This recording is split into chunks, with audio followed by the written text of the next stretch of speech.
Hello everyone, in today's video, I'm going to show you how to connect Supabase to Figma. First, log into your Supabase account. From the dashboard, click on New Project and create a new project. Enter your project name, database password, and region. Then wait for the database setup to complete. This may take a few minutes. Once the project is ready, go to Settings. Then click on API. Here, copy your project URL and add a public key because you will need both of these to connect Supabase with Figma.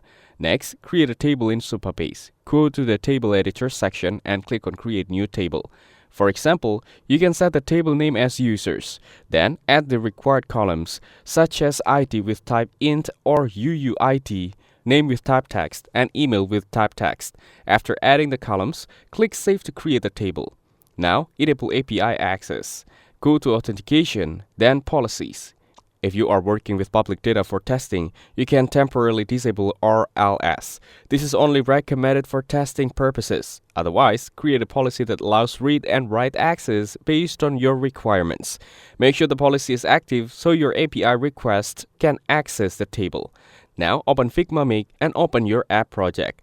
Go to the Data or Integration sections. Click on Add API or REST API to connect an external data source.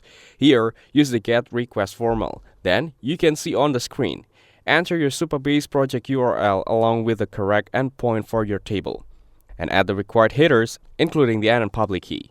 After entering the details, click on Test Requests. If everything is configured correctly, you will see JSON data returned from your Supabase table. Now, bind the API response fields to your design elements. Connect the name field to a text element and connect the email field to the UI field where you want it displayed. Now, your Figma app is successfully completed and pulling live data from Supabase. That's it. Thanks for watching. Don't forget to like and subscribe for more videos.